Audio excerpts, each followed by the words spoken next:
पीछे जो आप ये पुल देख रहे हैं, ये मौत का पुल है। मंगलवार रात को उफनती मुंबई गोवा हाईवे पर रायगढ़ में सावित्री नदी अपने साथ इस पुल को बहाकर ले गई। यह पुल जब सावित्री नदी की गोद में समाया, उस वक्त इस पर 2 सरकारी बसें और कुछ गाड़ियां थी। 22 लोग लापता हैं, उनकी तलाश जारी है।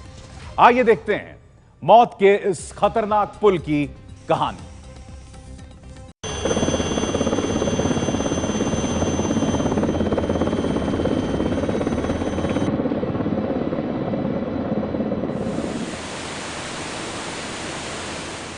ये तस्वीरें उस तबाही की गवाही दे रही हैं जो मंगलवार को रात 12 बजे सावित्री नदी ने यहां मचाई है।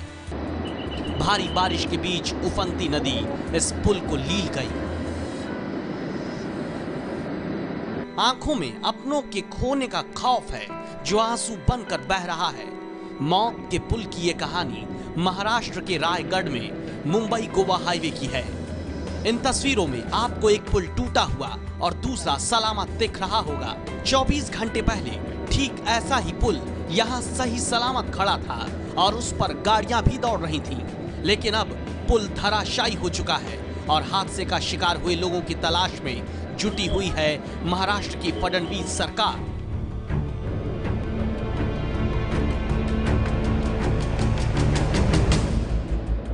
उन्होंने 300 किलो का मैग्नेट भी लाया हुआ है, जिसके माध्यम से ये प्रयास चल रहा है कि अगर कोई बस वगैरह या लोहा हो तो उसको अटैक किया जा सके, उसको पकड़ा जा सके।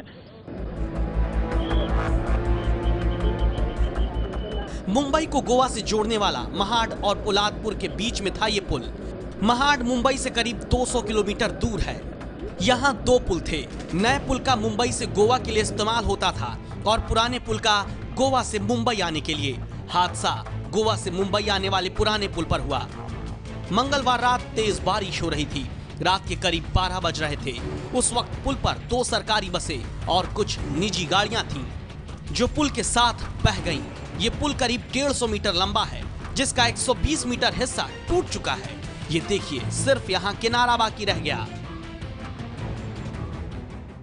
ये गाड़ी आई, एक गाड़ी आई तो गई, दूसरी आई, दूसरी भी गई। फिर हमने अनुमान लगाया क्या हो गया, ये गाड़ी क्यों ब्रेक हो रही है उधर आने के बाद। तो तीसरी आके उधर नीचे गिरी, तो फिर हम लोग ने जान गया कि ये ब्रिज टूट गया। आप इस ब्रिज को देखें तो दरअसल यह ब्रिज ब्रिटिश कालीन समय का ब्रिज है। करीब 100 साल पुराना ब्रिज बताया जा रहा है।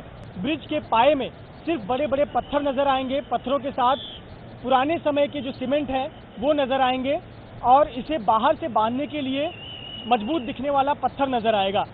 दरअसल अंदर ही अंदर यह जो पाया है वो पूरी तरह से खोखला हो गया था, जिसकी वजह से तेज पानी के चलते यह ब्रिज कमजोर हो गया। 100 साल पुराना एक पुल बह गया जिस पर गाड़ियां आया जाया करती थी। सवाल ये उठता है, क्या पुल एकदम सही हालत में था? इस सवाल का जवाब ये है कि नेशनल हाईवे अथॉरिटी ने 2 महीने पहले मई में पुल का मुआयना किया था और पुल के सुरक्षित होने की मुहर भी लगाई थी। अब अगर पुल पूरी तरह सुरक्षित था तो 2 महीने के भीतर ऐसा क्या हुआ कि पुल का नामो निशान तक नहीं बचा? इस तरह के 8 पिलर जो है यहाँ पे ढह चुके हैं। इसके अलावा ये दूसरा पिलर है, तीसरा पिलर है, चौथा, 5वां, 6वां, 7वां और 8वां, ऐसे 8 पिलर है वो टूट चुके हैं और पूरा का पूरा मलबा। आप सोचिए, ये ब्रिज 1928 में बना है, जो मुझे नेशनल हाईवे के अधिकारियों ने इन्फॉर्मेशन दी है। मतलब ये 88 इयर्स का पुराना ब्रिज है, लेकिन एग्जीक्यूटिव इंजीनियर ने जो इसमें मई महीने में जो जांच की थी उसमें ये ब्रिज यूज के लिए ओके है। ये जो आप देख रहे हैं ये सावित्री नदी है और महाबलेश्वर के पास कल 24 घंटे में 222 मिलीमीटर वर्षा हुई है और उस बारिश की वजह से इसमें बाढ़ आई है। बाढ़ आपको साफ दिखाई देगी यहाँ पे, किस तरह की बाढ़ आप देख सकते हैं। लापता लोगों को बचाने के लिए आसमान से लेकर जमीन तक बचाव कार्य किया जा रहा है। 2 हेलीकॉप्टर और 12 नावें मिलकर खराब मौसम और उफनती सावित्री नदी में जिंदगियों की तलाश कर रहे हैं। बचाव के लिए कोस्ट गार्ड, नेवी और एनडीआरएफ ने पूरी ताकत झोंक दी। और ये देखिए, ये है कोस्ट गार्ड का हेलीकॉप्टर।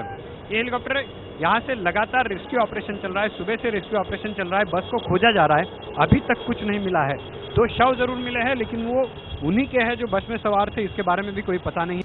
ये है मुंबई के बलवंत, इनके पिता कल जयगढ़ से मुंबई जाने वाली बस में सवार होकर घर के लिए निकले थे, लेकिन अब इनका कोई अता पता नहीं है।